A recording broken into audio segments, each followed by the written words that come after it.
Hello students, ये आपकी political science की क्लास है। और आज जो हम शुरू करने जा रहे हैं वो आपका सेकंड पेपर है। सेकंड पेपर में द्वितीय विश्व युद्ध के बाद का जो घटनाक्रम है जिसमें कि शीत युद्ध है, उस चैप्टर को शुरू करने से पहले हम यहाँ पे यह जानने का प्रयास करते हैं कि शीत युद्ध से पहले की जो परिस्थितियाँ थी वो क्या थी। तो इसे हम शुरू करते हैं प्रथम विश्व युद्ध से, फर्स्ट वर्ल्ड वॉर। जैसा कि आप सभी जानते हैं कि फ़र्स्ट वर्ल्ड वॉर जो था ये 1914 से शुरू हुआ था और 1918 में ख़त्म हुआ था।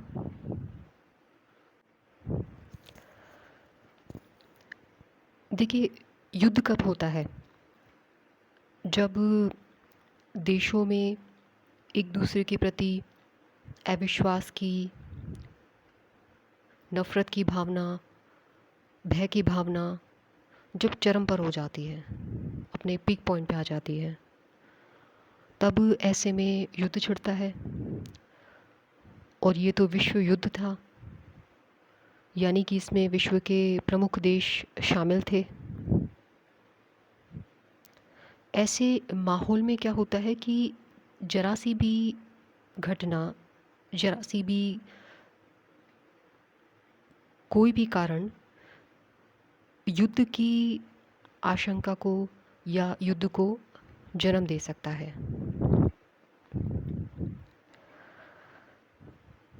एक ज़रा सी घटना जो होती है वो सब कुछ नष्ट कर सकती है। तो जो प्रथम विश्व युद्ध है, इसके प्रमुख कारणों में से देखिए, कोई भी एक कारण, कोई भी एक पक्ष, कोई भी एक देश को हम इसके लिए दोषी नहीं ठहरा सकते हैं। काफ़ी घटनाएं, काफ़ी परिस्थितियाँ, देशों का एक दूसरे के प्रति जो रवैया है वो, और साथ ही ये जो घटनाक्रम होता है ये काफ़ी लंबे समय का परिणाम होता है कि वो विश्व युद्ध में बदल जाए।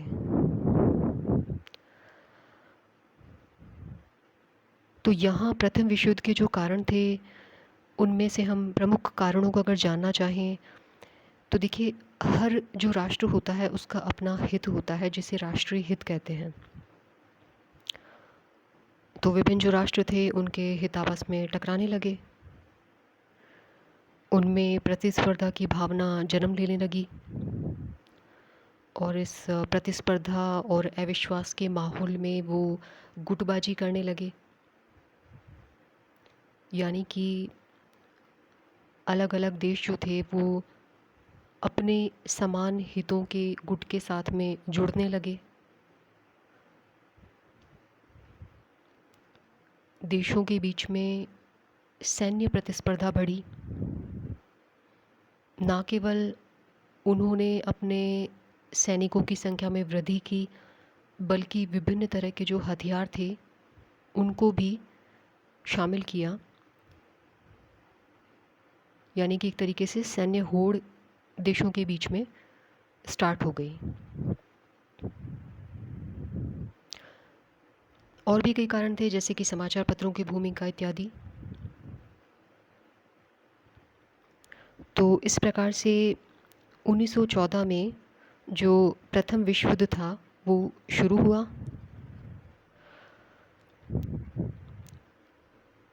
अब देखिए, जब युद्ध होता है तो उसका परिणाम बड़ा भयावह होता है। और ये तो विश्व युद्ध था तो इसके तो परिणाम और भी अधिक भयावह थे।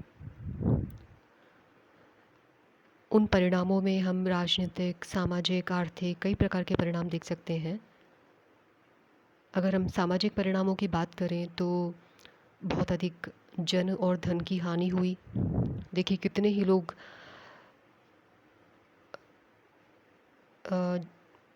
बहुत सारे लोगों की मृत्यु हुई। बहुत सारे लोग ऐसे थे जो अपने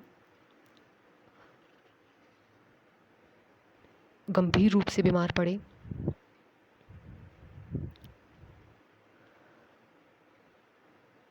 इसके अलावा राजनीतिक स्तर पर देखा जाए तो जहाँ पहले कई देशों में राजतंत्र था, तो उसके स्थान पर प्रजातंत्र की लहर चली। आर्थिक स्तर पे अगर परिणामों को देखा जाए तो जो पैसा विकास के कार्यों में खर्च होना चाहिए था, वो वहाँ न खर्च होकर के युद्ध पे खर्च हुआ। मतलब कि जो धन उत्पादक कार्यों पे खर्च होना चाहिए था, जिससे कि जनता का भला होता या कई विकास के कार्य होते, तो वो ऐसे कार्यों में खर्च होने लगा जिन्हें कि टाला जा सकता था, जो उत्पादक नहीं थे। तो जिन भी देशों ने इसमें भाग लिया, उनकी आर्थिक जो व्यवस्था थी, जो अर्थव्यवस्था थी उनकी, वो काफ़ी हद तक बर्बाद हुई। आर्थिक जो ढांचा था वो लगभग तहस-नहस हो गया। कारखाने बंद हो गए, व्यापार नष्ट हो गए।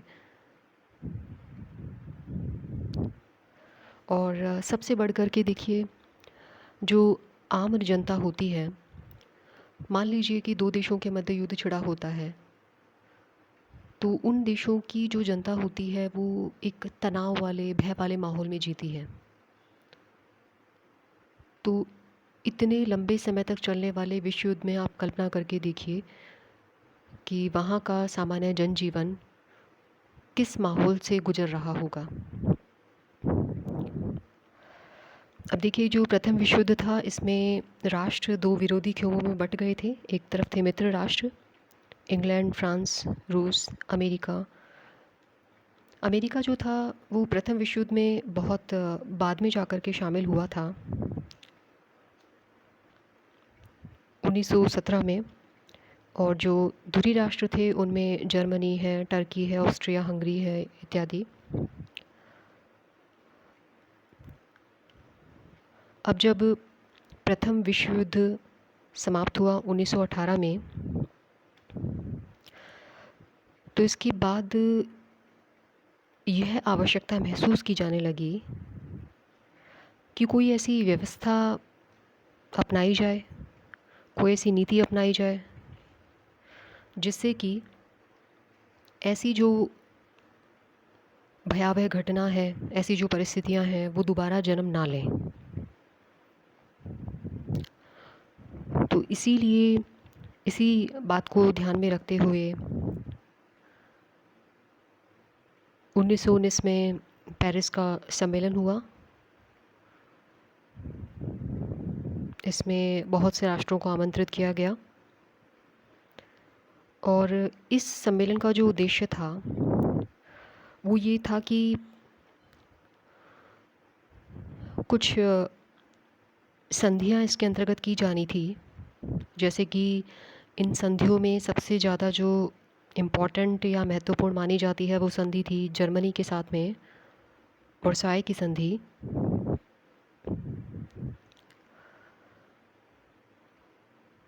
इसके अलावा और भी कई संधियां इसके अंतर्गत की गई थी। लेकिन यहाँ एक नकारात्मक पक्ष था। जब दो देशों के मध्य संधि की जाती है तो होना ये चाहिए कि दोनों पक्ष आपस में मिल बैठ के चर्चा करें, उस संधि को निभाने की या उसके जो विभिन्न पक्ष हैं उनको पूरी तरीके से लागू करने की दोनों ही जिम्मेदारी लें। एक दूसरे की आपत्तियों को भी सुना जाए। यानी कुल मिलाकर के संधि सफल तब हो सकती है जब उसे करने वालों में सद्भाव की भावना हो, सद्भाव हो। लेकिन देखिए, यहाँ ऐसा नहीं था। ये जो संधियाँ थी, ये जो पराजित राष्ट्र थे, जैसे कि जर्मनी है, ऑस्ट्रिया है, तो इन पर थोपी हुई थी, यानी ज़बरदस्ती मतलब इन पर लाद दी गई थी। अब इससे क्या था, यानी सद्भाव का माहौल नहीं था, और जो संधियाँ थी उनके अंतर्गत ऐसी शर्तें थी जिनसे उन देशों में प्रतिशोध की भावना पैदा हो रही थी। वो शर्तें क्या थी? फॉर एग्ज़ाम्पल, हर जाने की रकम चुकाना, यानी कि क्षतिपूर्ति की रकम जो बहुत बड़े लेवल की थी, या पराजित जो राष्ट्र थे उनसे संसाधन जो थे उनको छीन लेना, या उनसे किसी प्रदेश को लेकर के दूसरे देश को दे देना। तो कुल मिलाकर के इस संधि ने एक ऐसी नकारात्मक भावना को जन्म दिया जो स्थायित्व की भावना लिए हुए तो बिल्कुल नहीं थी। जिस उम्मीद से ये संधि की गई थी, यानी कि सद्भावनापूर्ण और शांतिपूर्ण माहौल रहे, ऐसा नहीं हो पाया। और जैसा कि इस संधि के लिए कहा जाता है कि अपने विनाश के बीज इस संधि में स्वयं में ही छिपे हुए थे, और आगे जाकर के जिसकी आशंका थी वही हुआ। यानी कि 1918 में जब प्रथम विश्व युद्ध समाप्त हुआ, उसके 20 साल बाद लगभग द्वितीय विश्व युद्ध शुरू हुआ 1939 में, 1939 में।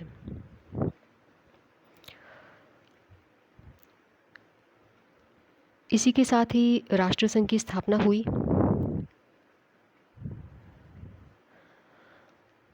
अब देखिए, राष्ट्रसंघ जो संस्था थी, इसका उद्देश्य तो यही था कि जो देश हैं वो अपने विवादों को इसके माध्यम से सुलझा सकें, ताकि ऐसी नौबत दोबारा ना आए कि देशों को विश्व युद्ध का सामना करना पड़े।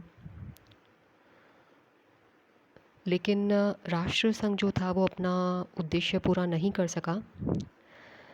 एक चीज़ मैं आपको यहाँ पे बता दूँ, कई प्रतियोगी परीक्षाओं में ये सामान्य से प्रश्न पूछा जाता है कि राष्ट्रसंघ की स्थापना कब हुई थी। और अधिकतर बच्चे क्या करते हैं कि जो संयुक्त राष्ट्र संघ है, यूनाइटेड स्टेट ऑफ यूएनओ जिसे हम कहते हैं, यूनाइटेड नेशंस ऑफ ऑर्गेनाइजेशन, तो बच्चे दोनों में कंफ्यूज हो जाते हैं। और वो क्या करते हैं कि राष्ट्रसंघ पूछा गया है, लीग ऑफ नेशंस पूछा गया है, और वो संयुक्त राष्ट्र संघ का जो राइट आंसर है, यानी कि 24 अक्टूबर 1945, उस पर टिक कर देते हैं। तो देखिए, दोनों डिफरेंट हैं, और कंफ्यूज करने के लिए सबसे पहला ऑप्शन यही होता है कि संयुक्त राष्ट्र संघ की जो स्थापना का समय है, यानी कि तिथि जो है 24 अक्टूबर 1945, उस सबसे पहले दिया जाता है। तो आप जब भी प्रतियोगी परीक्षाओं में प्रश्नों को अटेम्प्ट करें तो सबसे पहले अगर कोई डाउट है तो आप उसका इंग्लिश वर्ज़न ज़रूर देखें, ताकि जो स्थिति है वो क्लियर हो सके। तो राष्ट्रसंघ जो है उसकी स्थापना हुई थी 10 जनवरी 1920 को, और संयुक्त राष्ट्र संघ की स्थापना हुई थी 24 अक्टूबर 1945 को।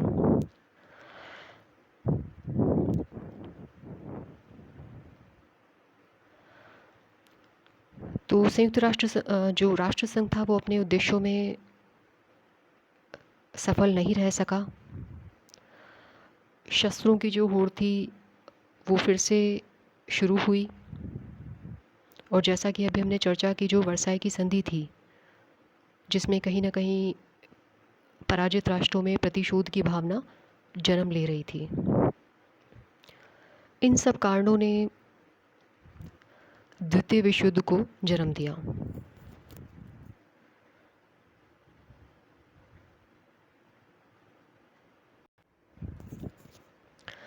अब देखिए, जो द्वितीय विश्व युद्ध है ये 1939 से शुरू हुआ था और 1945 तक ये चला था। इसमें भी जो विश्व के प्रमुख राष्ट्र थे, दो विरोधी खेमों में, गुटों में बट गए थे। जैसे कि मित्र राष्ट्र इंग्लैंड, फ्रांस, अमेरिका इत्यादि, धुरी राष्ट्र जर्मनी, इटली, जापान। तो 1 सितंबर को जब जर्मनी ने पोलैंड पर आक्रमण किया और उसके खिलाफ फिर इंग्लैंड और फ्रांस ने भी युद्ध की घोषणा कर दी, तो इसी प्रकार से युद्ध जो था वो शुरू हो गया, द्वितीय विश्व युद्ध।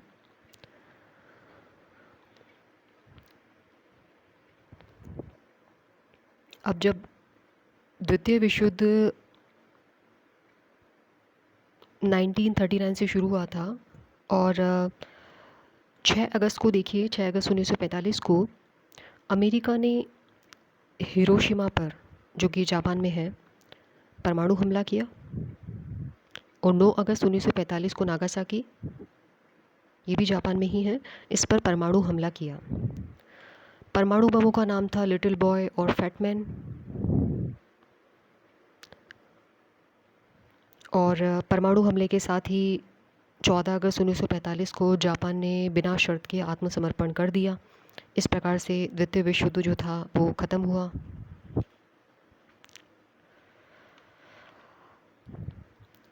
जो द्वितीय विश्व युद्ध के परिणाम थे वो भी प्रथम विश्व युद्ध के समान ही भयानक थे।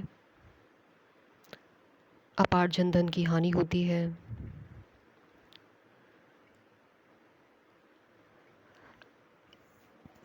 इसके साथ में जो द्वितीय विश्व युद्ध था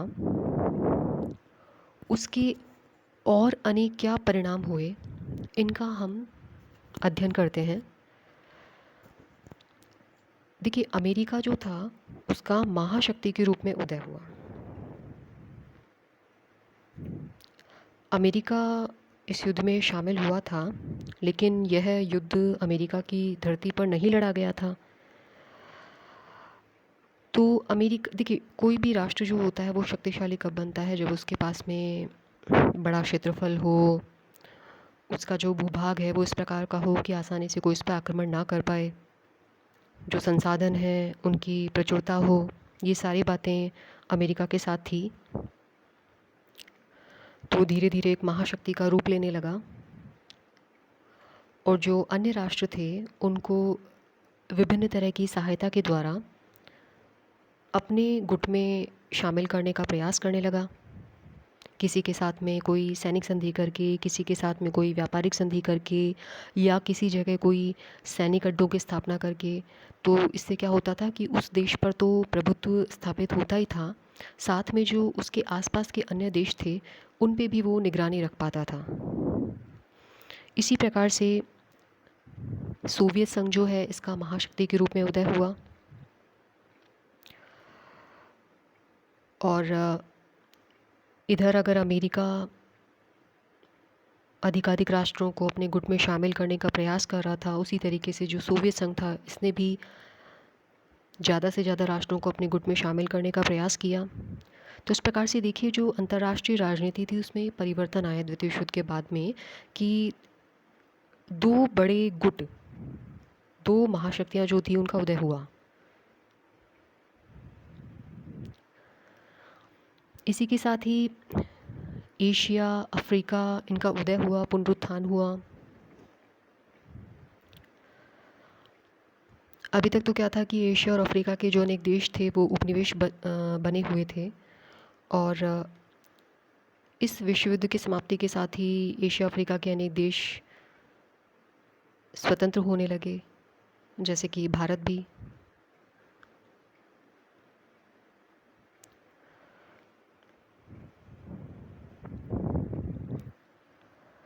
परमाणु युग का प्रारंभ हुआ।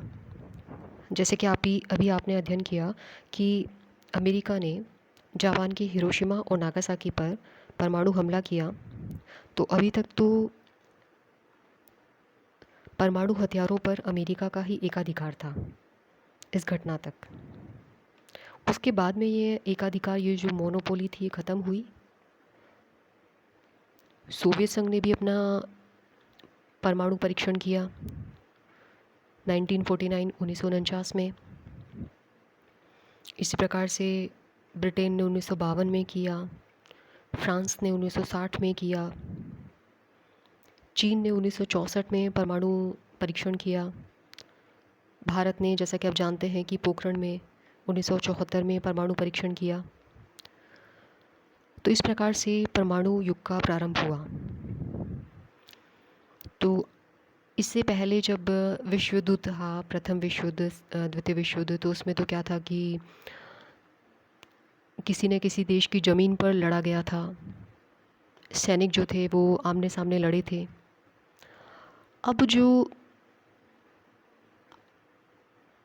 परिदृश्य बदला, उसमें धीरे धीरे ये हुआ कि वर्तमान में अगर किसी देश को दूसरे देश पर आक्रमण करना है, तो पहली बात तो उसमें इस प्रकार से किसी युद्ध स्थल की आवश्यकता नहीं होगी। एक बटन दबाने से ही पूरे विश्व का जो राजनीतिक नक्शा है वो परिवर्तित हो सकता है। यानी कि परमाणु हमला जो है अगर किया जाए तो उससे पूरे विश्व का राजनीतिक नक्शा बदल सकता है। हालांकि परमाणु हमला इतना भी आसान नहीं है, क्योंकि लगभग जितने भी प्रमुख राष्ट्र हैं वो परमाणु शक्ति संपन्न राष्ट्र हैं। तो एक तरीके से संतुलन की स्थिति बनी हुई है।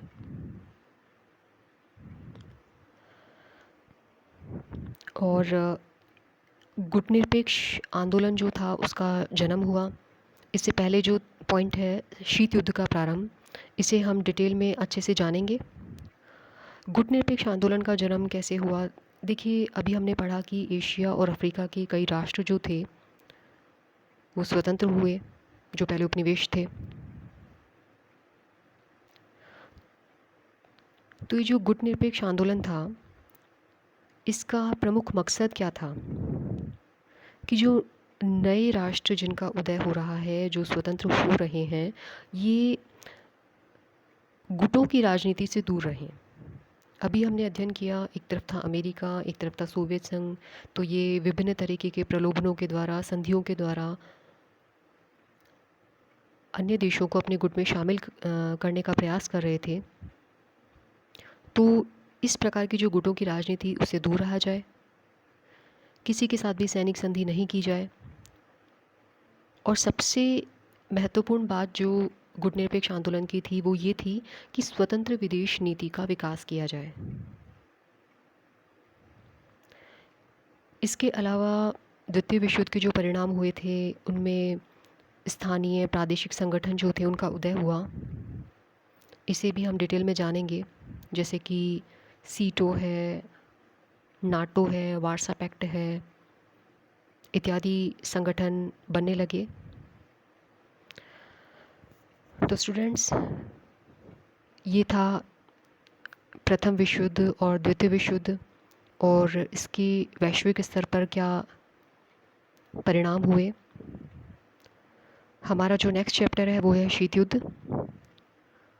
आज के लिए इतना ही। Thank you.